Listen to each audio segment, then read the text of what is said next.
Napakalinis. Puting-puti, walang sakit.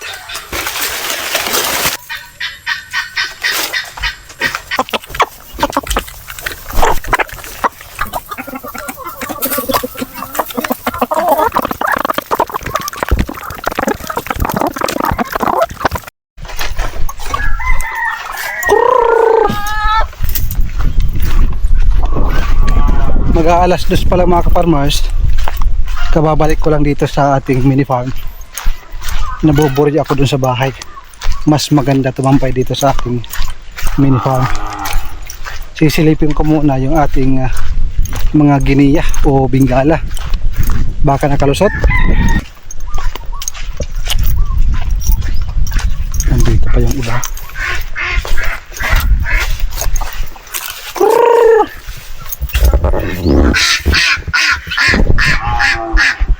Nasa loob mga kaparwers. Buti hindi lumabas. Bago ka magpakain, i-check ko muna yung ating mga alaga. Baka mayroong namatay, may nanghihina. Meron tayong kaibigan. Mayroon daw siyang alagang uwak. Matagal ko nang pinapangarap na magkaroon ng alagang uwak. Dahil yung uwak ay pwedeng trainingin, pwedeng turuan, masaya na kasama para mayroon tayong alaga. So ito yung kulungan ng gamaw, kulimaw. Naalala nyo pa ba yung kulimaw? Dalawa. Namatay yun dahil pinatay ng ating inahin na native na manok.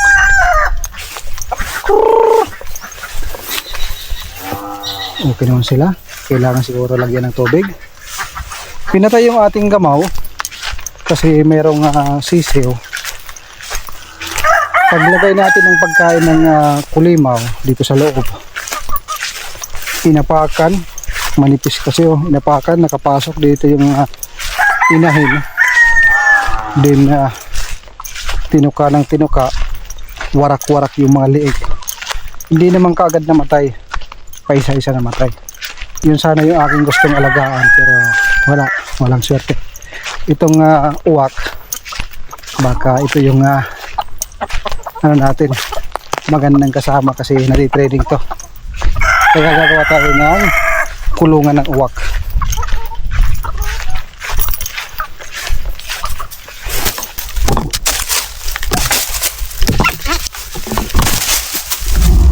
Yung mga bagong sibol, tinatanggal ko. Yung mga nasa loob na sumisibol, yun lang dapat ang dapat matira para hindi lumawak yung ating kawayan. Tulad niya, no?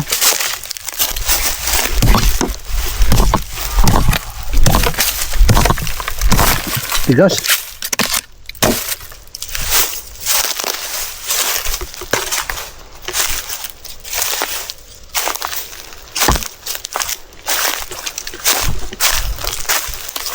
Nawawala yung isa kong giniya mga kaparmers. Daming bagong sibol.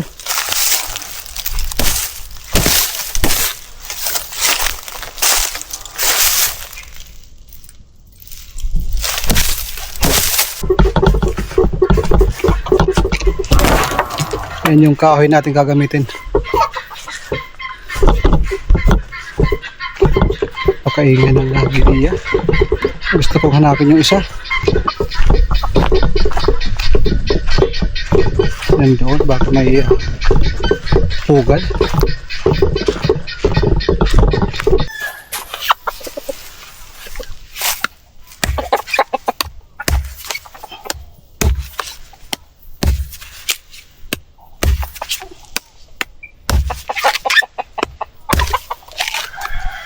Hanap ako ng hanap sa giniya na isa, hindi talaga mahanap. Doon sa lupa nila uncle, kapatid ni Papa, wala doon. Ito snack para sa mga alaga.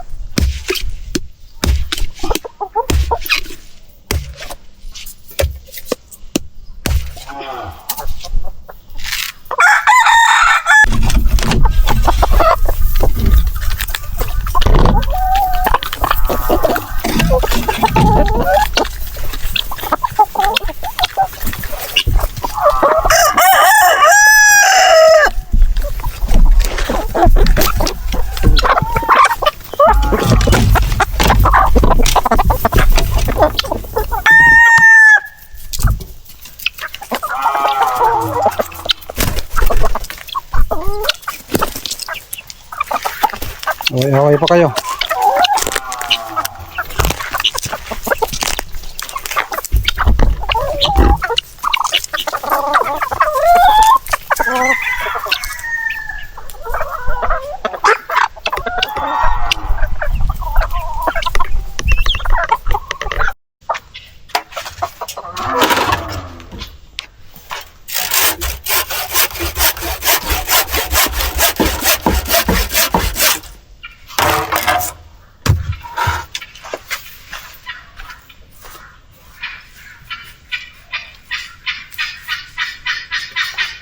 Baka bukas meron na tayong alagang uwak.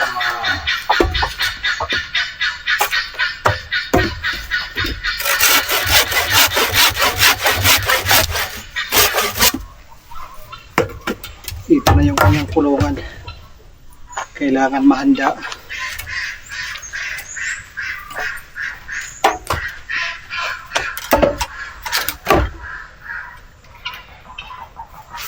Liit nito. Ito, malaki, maganda.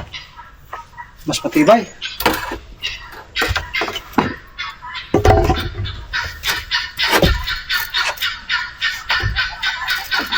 Pero akong isang katanungan mga kaparmers. Posible ba na yung ating isang gineya o bingala naglilimlim dyan sa gubat, dyan sa mga damo? Kasi nawawala mga kaparmers. Hindi ko alam kung ginawang pulutan or naglilimlim. Dalawa lang yan. Ginawang pulutan or naglilimlim. Meron tayong dumating na 3 na giniya, tapos yung isa nawala. Bakit ganyan? Pero hindi pa tayo sure na nawala. Within 1 month na hindi pa bumalik, ibig sabihin, tanggapin na natin ang katotohanan. Naging pulutan. Or baka kinain ng ibang mga predators tulad ng aso. Pero yung aso hindi naman kumakain. Yung mga aso na hindi taga rito, yung hindi pinapakain, pwede mosang. Marami ang pwedeng suspitsya.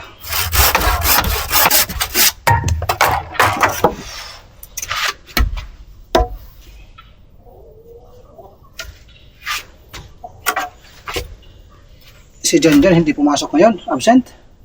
Kasi yung kanyang nanay, sasamahan niya daw sa pagpapa-check up. Sabi ko okay, wala problema.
Hindi pa umuwi yung iba mga partners.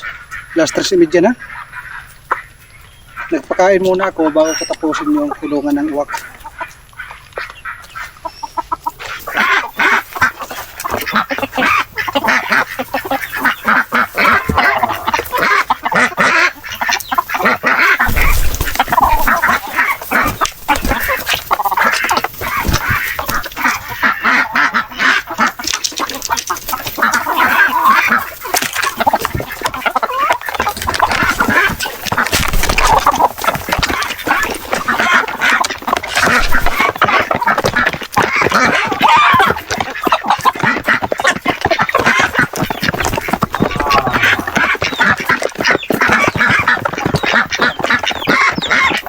Mga pasaway yung mga lalaking itig.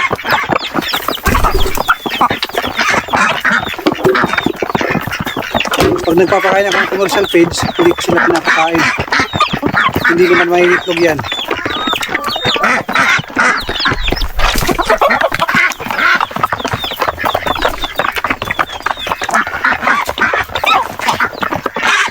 Ito yung niyog kanina. Ubos lahat.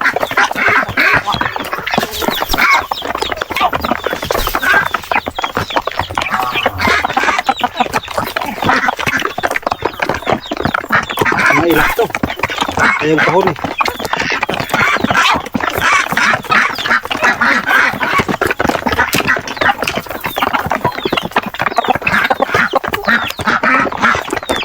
Yung ating mga bingala na bago, medyo mailap pa oh.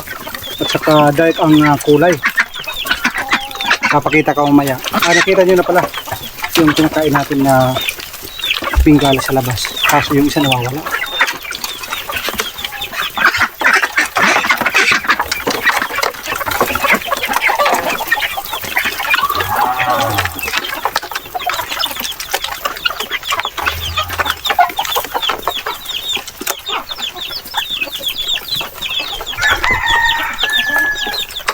Binibigyan ko dahil ayaw pang lumapit dito. Mailap pa oh.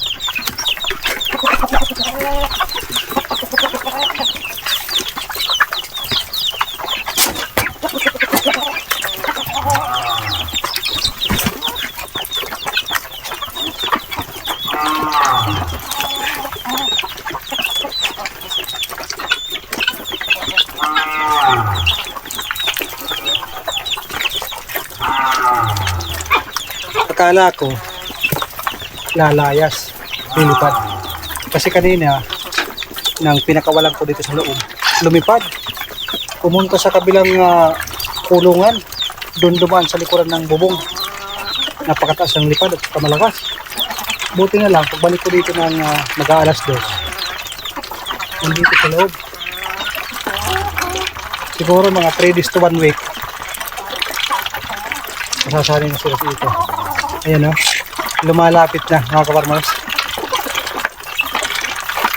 Buti ito hindi masyadong mailap.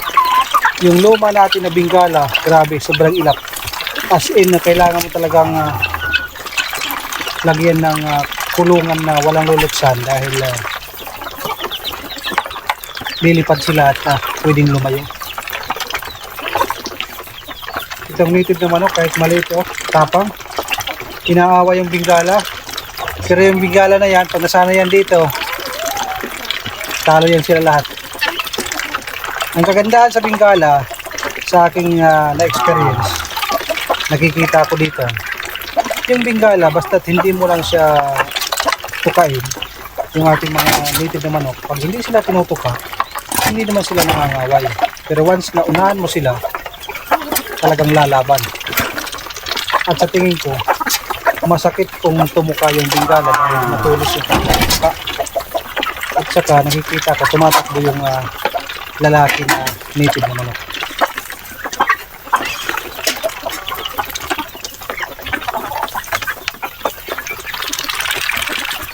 Naninibago, parang ayaw pa kumain.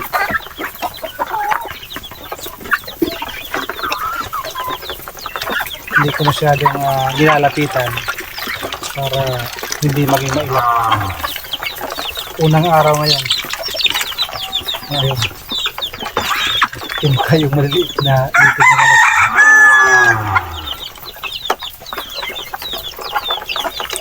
Lapit na, ito ka na. Yan, lumalapit na. Kasi pag nilalapitan ko, tumatakbo.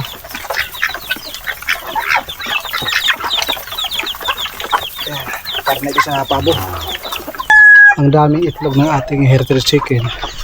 Napansin ko mga ka-farmers, basta maganda ang sikat ng araw, continue, maganda yung egg production nila. Pero once na umuulan, sunod-sunod, nagbabago yung klima, nagbabago ang panahon, humihina yung kanilang egg production. Yan lang po ang aking naobserbahan sa kanila. Mga ka-farmers, good news. Magandang balita mga ka-farmers. Nagpakita yung isang bingala. Ito yon. Akala ko nawala na. Sa tingin ko naglilimlim. Ito yung ating tatlong bingala. Mas darker yung nasa loob. Ito yung nawawala. Laki pa naman.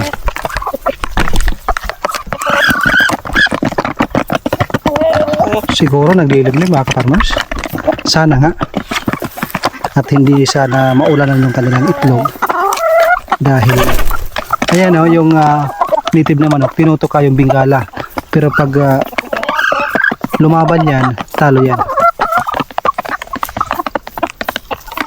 Thank you Lord. Hindi ginawang pulutan. Dito sa probinsya mga kaparmers, mahirap kasi magnakaw ng manok. Dahil yung iba, tinataniman. May mga tanim. Meron tayong alam yan. Yung ginagamit sa pagtatanim yan is sa ibingan. Taas na ibingan, ginagamit yung tango. Pinipino. Nililibing yan sa may pakpak ng manok para once na mayroong magnakaw, malalagutan ng hininga yung nagnakaw. Pero sa ngayon wala pa naman nagagawa. Pero mahirap din kasi kailangan mo maghanap ng ahas na ibingan. Yan po yung ginagamit yung kanyang pangil. Pinipino ho yan.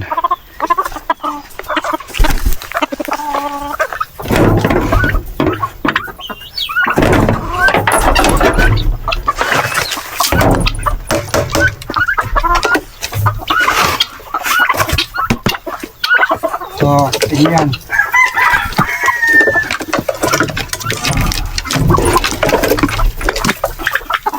Itong ating pabo, pagdating ng mga 3 months to 4 months, pagkakawalan ko na to.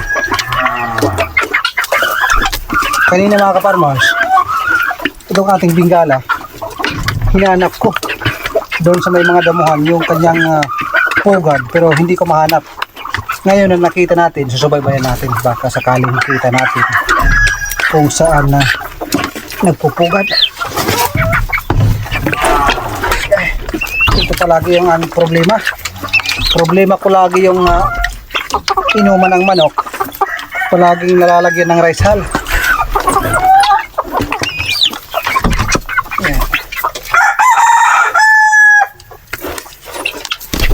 Pasaway yan pasaway. Pasaway yung native na manok na lalaki. Talo pa yung lalaki na mga pabo. Kaya binabantayan ko yan.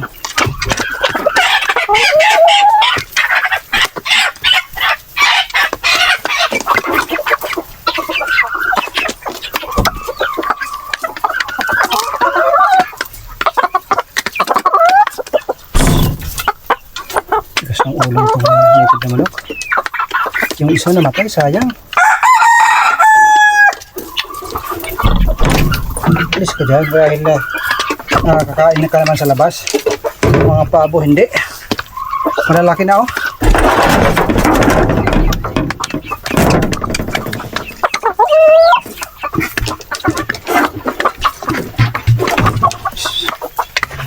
ayaw lumabas nung native naman. Takot yung ating pabo. Tinutukan niya. Parang hindi maliit. Ayaw patulan.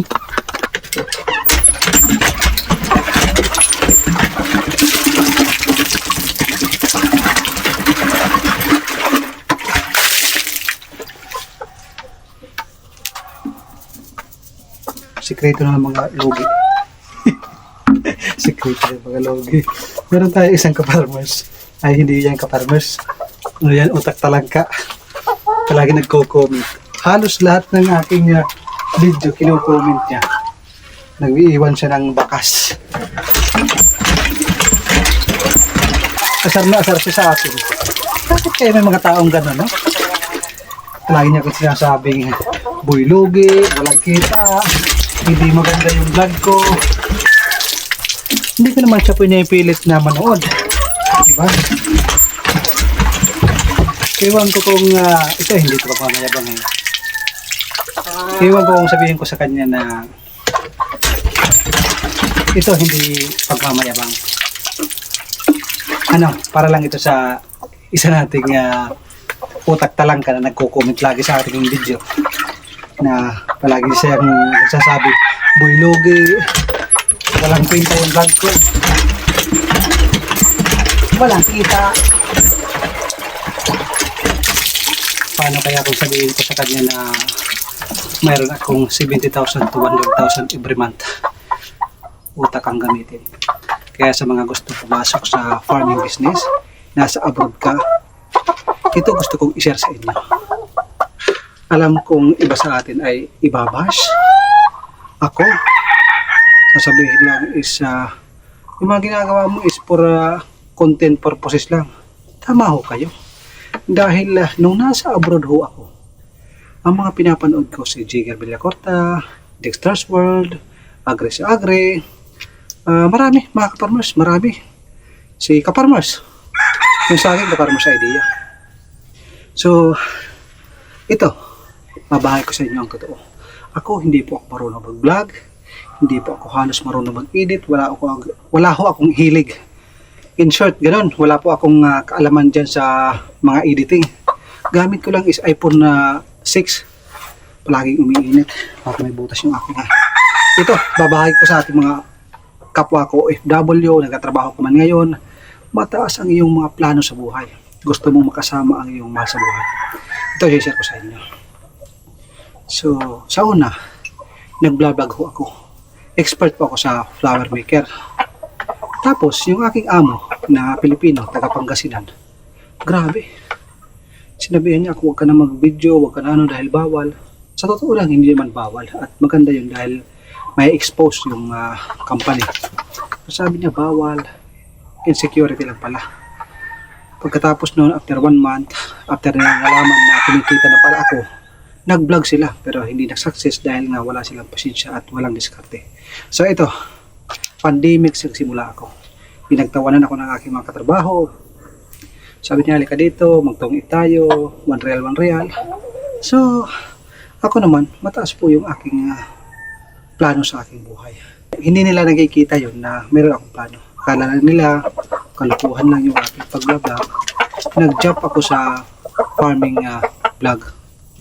So, alam ko sa sarili ko na kaya ko sa farm dahil bata pa lang ako ay batak na batak ako sa trabaho. Sa bukid, sa pagtutulong sa aking ama. So, ito na nga, dumating na yung panahon na kumikita sa YouTube. Kasi ang plano ko, iniisip ko sa una, wala akong forever sa abroad. Kahit gaano man kalaki ang iyong sahod, kung ikaw ay Pilipino, kahit nasa Amerika man, nasa Canada, magandang lugar, pero mga iba na gusto nang manirahan doon. Pero alam naman natin tayo ay Pilipino.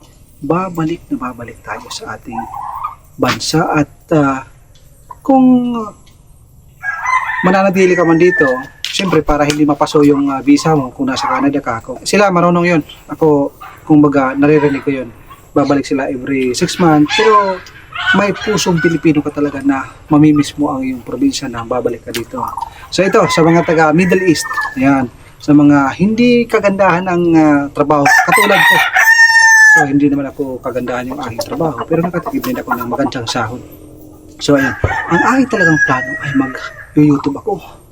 Dahil sa YouTube may pera. Wala akong kalaman-alam, pinagtatawanan ako, nagbo-voice over ako sa una, pinagtatawanan ako dahil para daw akong lasing. So, lahat ng pambabash, natanggap ko yun. Makikita nyo yan sa una kong mga videos. Pero, nung dumating na yung panahon na kailangan na namin umuwi ni Mrs. Sabi ko kay Mrs., alam mo, nakikita ko dito sa mga kabayan, natatanong ko sa kanila, nakakasama natin, yung iba 20 years, 25 years, halos ganun lang ang nangyayari sa buhay. Bakasyon sa Pilipinas, balik sa abroad, ubos ang pera. Sabi ko, mag-isip tayo ng paraan. Ang first move, ito, yung aking YouTube. Siya yung siya yung aking sandigan. So, totoo lang, grabe. Bago ko nakamit yan, grabe yung aking pinaghirapan. Nagtatrabaho ako sa abroad. Natutulog ako ng mga alas 2, alas 3, tinitiis ko yan. Dahil sabi ko, in the future, magagamit ko yan. So, ito na nga ngayon. Sa ating mga ka-farmers na binabasho ako, wala daw akong kita, wala nga, ako, nare-relax ako dito sa mga ginagawa. Kaysa naman wala akong gagawin. So, sasabihin ko for vlogging purposes yung aking ginagawa. Totoo po yun. For vlog purposes, pero dahan-dahan ko yan binibuild yung aking farm dahil patagal ng patagal, mapapag-aralan ko yung lahat at mapaparami ko yung aking mga alaga. At the same time, kumikita po ako sa YouTube. Ang ibig kong sabihin, kung ikaw ngayon ay may cellphone, may wifi, nagtatrabaho ka sa abroad, or kahit sa mga city na gusto mong umuwi sa inyong probinsya, hindi naman siguro masama kung mag-vlog. Kahit hindi ka marunong, lahat po ng bagay na napapag-aralan. Ika nga, lahat na nag-aaral, simula sa grade 1. Ako wala talagang alam-alam hanggang hindi po ako sumuko dahil alam ko in the future magkakaroon ng bunga. Halos 2 year pataas, doon po ako kumita sa YouTube. Kung pwede ka naman kumita, i-video, ipakita yung mga ginagawa sa farm mo, kasi marami tayong mga ka-farmers, marami tayong mga OFW, mga nasa ibang bansa, nasa ibang lugar na namimiss yung kanilang probinsya. Hindi lang ito about sa kita. Nawawala yung pagka-stress nila, nawawala yung pagka-miss nila, yung kamingaw nila sa kanilang mga probinsya once na nakikita yung mga ganitong video. Hindi po biro maging isang content creator. Sa totoo lang, natutulog ho ako ng alauna, alas 12, babangon ng alas 3:30, alas 4. Kung kaya nyo yan, my future. Kaya sa aking basher na palagi nagko-comment, nangaasar lagi, hindi ko napapangalanan. Nandyan sa aking mga video nangunguna, Boy Logi, ang daming pangalan niya sa akin. Sinasabi ko sa iyo, ang sinasabi mong Boy Logi, kahit ganito lang to, mabaho, niligo sa pawis, at least pinapawisan. Nung nasa Qatar ako, hindi ako pinapawisan. Hindi maganda yung katawan ko. Ngayon, kahit medyo pumayat ako, maganda yung pakiramdam ng aking katawan. Ito, yung sinasabihan mo na Boy Logi, ano pa, hindi maganda yung aking pinapakita, hindi maganda. So, maganda lang manood kasi mayroon naman ibang mga tao na nakaka-appreciate ng aking ginagawa. So, ito, sa totoo lang, ito yung katotohanan. Ang kinikita ko is 70,000 to 100. Depende yan. Ganun. Minsan lumalampas ng 100. Isinari ko sa inyo, binitawan ko itong salita na ito para i-motivate ho kayo na sa vlogging may pera. Habang nagpaparami tayo ng alaga. Habang mayroon tayong ginagawa. At makapagbigay inspirasyon sa ating kapwa. So, yun. Sinasabihan mo na Boy Logi, kumikita yan ng 70,000 to 100,000. Yun pa lang yan. Mayroon pa akong flower shop, munting negosyo. Kaya, pagsikapan mo yung pagko-comment mo sa bawat video ko. Dahil mas maraming basher, mas maraming kita. Ganun lang kayo. Maging matatag ka dahil hindi po nangihina ang aking loob para sa mga ganyang tao. Ang aking mga pinakikinggan, ang aking mga dinidibdib na mga comment doon sa mga positive. Once na nababasa kayo mga positive na mga comment, mas lalo ho akong ginaganahan. O siya, magpapainom ako ng aking mga alaga. Ito, sinasabi mong Boy Logi, baka matauhan ka.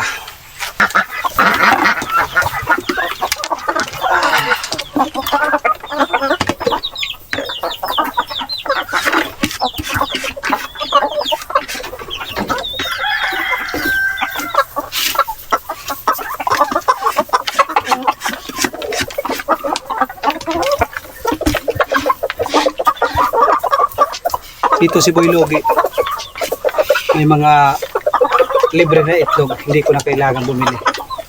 Fresh. Ayan. Doon ba? Hirap talaga maging insecure. Kung ayaw ko sa aking video, hindi naman kita pinipilit. Pero ayos lang na binabas mo ako. Yung akin lang, matuto kang makinig, makiramdam, wag puro negative yung nasa isipan mo. Kung ikaw hindi ka nag-success sa iyong buhay, wag mo kayo itulad. Dahil kaya kong pagsabay-sabayin ang aking trabaho sa aking sipag, tiyaga, kahit gaano pa yan kasakit na comment, ikaw lang ang maapektuhan. Maging matatag ka dahil marami tayong ka-farmers na hindi ganyan ang isipan. Maaaring mag-reply sila sa iyo at baka masaktan ka. So, yun lang yung aking advice. Maging matatag ka dahil once mayroong isang ka-farmers na mag-reply sa comment mo, masaktan ka. Dahil ako, hindi po ako nakakapag-reply sa mga comment, minsan nagre-reply ako. Minsan pinupusuan ko, nilalike ko, to address na na-appreciate ko yung mga comment na yun na yun. Oho yung ating mga manok. Parang si Boy Logi. Boy Logi ha. Ano, ayaw ko sanang bitawan yung salita na yun. Sabi ko kay Mrs. Sabi ni Mrs. Huwag mo nang patuloy. Pero minsan nakakairita, nakakaano ba? So ayun. Yung sinasabihan mong Boy Logi, kahit madumi lagi, naliligo sa pawis, at dahan-dahan na nadidevelop yung aking munting farm, mayroon palang kitang ganon. Para naman sa aking mga farmers, kung kaya plano umuwi at magsimula sa iyong farm, mas mainam na mag-share ka ng mga idea. Kahit ako mga farmers, yung aking video, magpaalam ka lang sa akin, hiramin mo, wala akong problema. Papayag ko ako. Hindi ako magdadamot. Yung mga video ko, hiramin nyo para sa mga taong gustong bumalik sa kanilang probinsya, mag-farm, gusto nilang magsimula sa vlog. Hiramin nyo yung aking video. Magsabi lang kayo sa akin, mag-comment lang kayo, mag-email kayo. Wala akong problema, ipapahiram kayo. Galing po ako sa pinakababa na nag-vlog. Ito naman sinasabing mataas na ako. Kahit pa paano, nakakabayad ako ng kuryente, nakakabayad ako ng sasakyan, kung ano-ano ng mga expenses, nakakabili ako ng gatas ng aking anak. So, ayun. Sinare ko lang yung sistema ni Boy Logi. Ayaw ko sanang magbitaw ng ganong salita kasi lahat ng aking video ay nagko-comment siya. Makikita niyo yan. Yung video na nasa baba, yung sa mga comment. Palaging tawag niya sa akin, Boy Logi. Hindi siguro ito nag-success sa kanyang farm or ano man ang kanyang itinayo or may sama ng loob, galit sa mundo. O siya, marami pa ang gagawin. Dito pumunta yung nawawala natin na Bingala o Guinea. Alam ko nandito yung pugad niya. Biglang nawala. Papakain ko kayo ng native pig. Dito nagpunta. Ito lang yung aking may advice. Kung maaari, mayroon kayong ekstrang oras sa trabaho nyo. Kunwari, trabaho kayo sa abroad. Yung aking mga inaano ko yung OFW dahil alam ko mahirap maging OFW. Dahil experience ko po yun. Isip ng isip, paano makakauwi sa Pilipinas. Maraming OFW takot umuwi sa Pilipinas dahil pagbalik sa Pilipinas, zero. Kaya ako, pinagplanuhan ko talaga. Tiniis ko lahat ng pambabas sa una.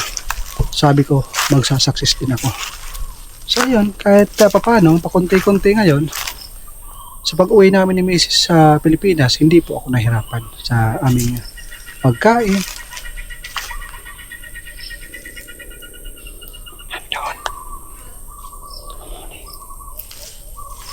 Hindi po ako masyadong nahirapan. Lalo na mayroon akong sasakyan na hinulugan. Kuryente pa lang 7,000 plus na. Iba pang mga expenses ko nasa mga around 30,000. Sumubra pa dahil sasakyan pa lang yun yung aking ginagamit sa car trunk. Kaya shout out kay nagsasabing Boy Logi, utak ang gamitin, huwag puro dada ng dada. Dahil may mga tao na dinadown, hindi mo pala alam meron palang konting ibubuga. Dito patayin ko muna yung camera para makita natin, inshallah makita natin yung bugad. hindi ko talaga makita. Napakasukal dito. Ito yung lupa nila uncle, kapatid ni Papa. Ayan, papunta doon. Yung mga katabi na lupa, mga pinsan lang yan. Mga uncle ko, mga pinsan nila misis, pinsan lang papa ng asawa ko. Ayan, shout out sa nagsasabing Boy Loge. Ito ako ngayon, nasa gubat lang.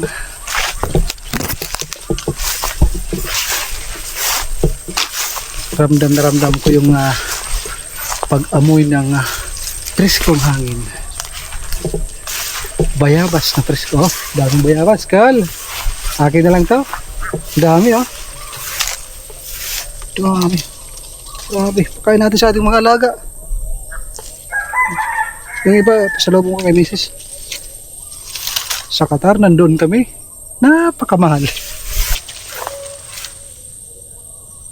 Yung iba, overripe na. Ito, sakto.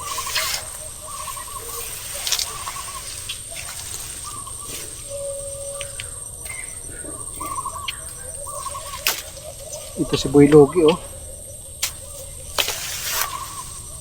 Hirap. Nagdala ako ng flashlight. Kung ano-ano na mga gamit. Dahil magpapagabi ako dito dahil yung ating mga bagong giniya, mga alaga, susubaybayan ko.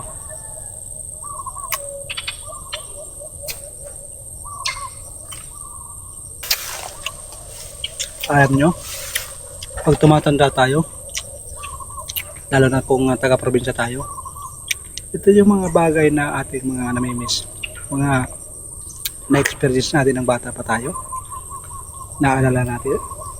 Pero ito yung aking binalikan, kaya ako nandito sa aking munting farm.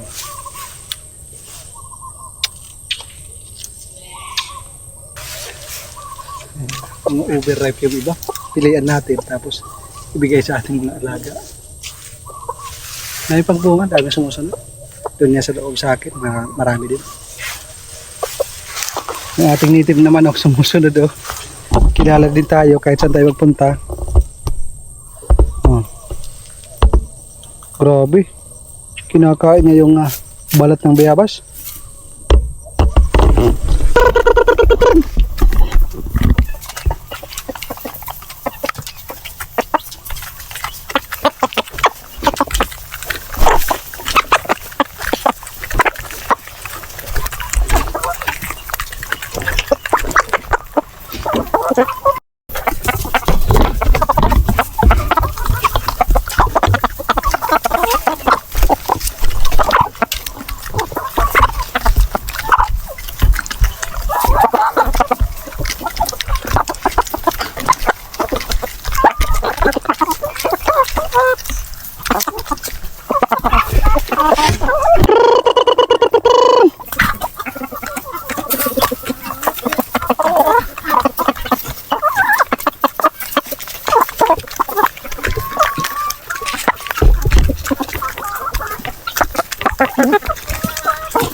Yung isang bingala nawala.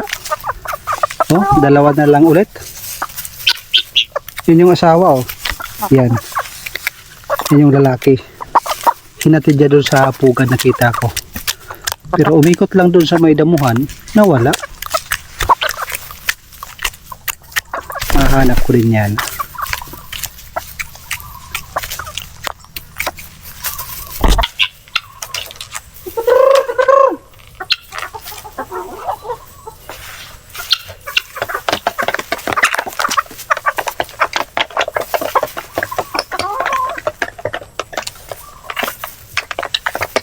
Yung behavior ng yung ating mga native na manok, once na pinakain na natin, nabusog na, nandiyan na yan sa tabi-tabi. Pag pinawag mo, hindi na sila masyadong agresibo na katulad ng sobrang buton. Nandiyan na lang sa gilid niyan, naghahanap ng panghimagas. Yung iba nito, walang kabusugan, kaya ganyan. May manok na walang kabusugan, katulad nito, yung heritage chicken na yan. Kahit sobrang busog na yan, hindi tinitigil sa pagtuka.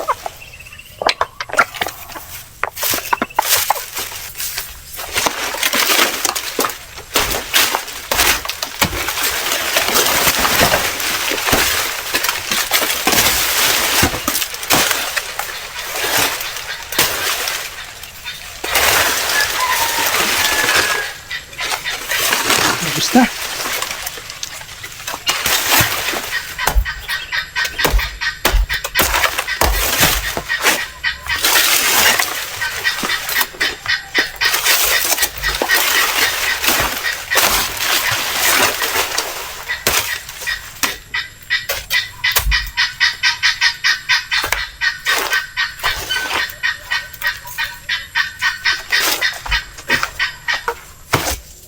Mataas yung mga saging, kailangan akyatin.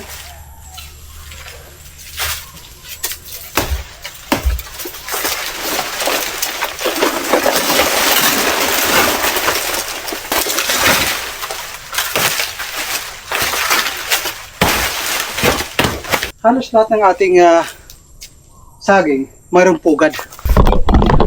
Mayroon pa akong i-harvest doon na mayroong pugad din. Mayroong isa, may nagpupugad. Ayan o. Palagi may pugad. Ganda. Hindi tibaglon.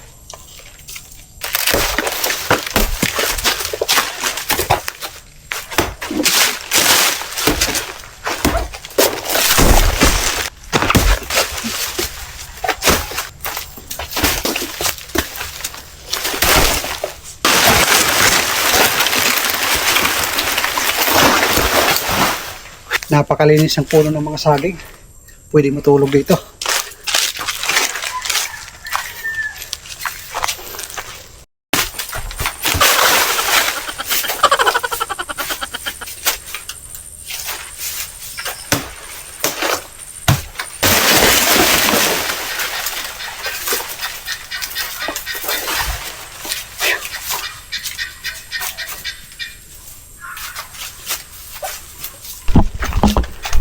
Ito, may pugad din. Yan yung pugad.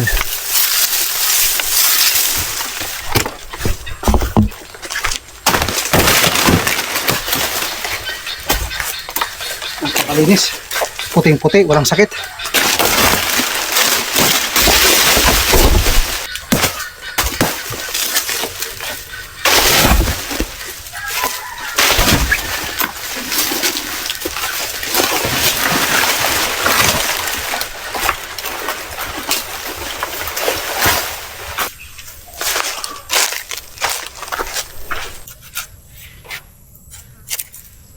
Ito yung favorite ni Mrs. na saging. Yung lakatan, mas mahal dito. Pero yung latundan, mas mura. Pero mas gustong gusto ito namin dahil mas mabango.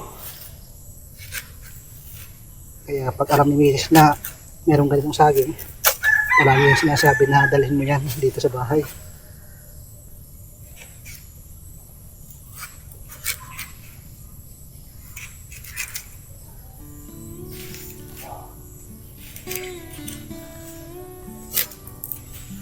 Pusin ko lang to. Yung dalawang buwig, pinasok ko muna sa triangle house. Yung iba bukas na ako mag-harvest dahil hapon na mag-aalas 6 na. Mag-grass cutter pa sana ako. Pero parang yung aking twerka ay maluwag na. Kailangan na magpahinga. So, ito lang muna yung aking tatapusin at saka magre-relax ako. Hindi pa naman ako uuwi. Ihintayin ko pa yung dilim. Lagim. Hindi. Susubaybayan ko yung aking mga alaga. Saan ako pupunta paggabi. Doon ba lahat pumahapon, ano bang tawag sa inyo, dumadapo. Kasi nakita ko kanina umaga, may ipot dito sa may jetmatic. Baka dito natutulog. Gusto ko kasi lahat ng ating alaga nandun natutulog. Wahid, itin, talata, arba, kamsa, sita, saba. So, pitong piling. Saba, naging saging na saba. Ang saba sa Arabic ay 7. So ayun, sa tagal ko sa Middle East, yung mga Arabic hindi ko pala kakalimutan. Kaya ko makipag-usap kay Madam, kay Sheikh na pure Arabic. Hindi yun madaling makalimutan basta napasok mo na sa iyong isipan. So maraming mga kababayan natin, mga Pilipino, magaling mag-Arabic. Mga katrabaho ko dati, ang galing mag-Arabic. Mainam pag natututo tayo ng ibang lengguwahe, parang dagdag kaalaman. Si Mrs. hindi nakakapagsalita ng Arabic, pakunti-kunti lang, pero nakakaintindi siya. Kaya pag nasa public area kami na ayaw namin malaman yung aming salita, yung aming gustong isalita, ina-Arabic ko si Mrs. Tumatawa na lang siya. Yung mga tao napapalingon, ano bang sinasabi ng ibon na ito? So paano mga kaparmers, dahil naliligo na ako sa pawis dahil sa sobrang dami ng ating ginagawa. Hindi lahat ng ating ginawa ay nakakapture ng ating camera. Minsan pag pinapatay ko, mas marami pa akong ginagawa. So paano mga kaparmers, hanggang dito lang muna. Paalam sa inyo. Kayo ang aking lakas, tibay ng loob. God bless po.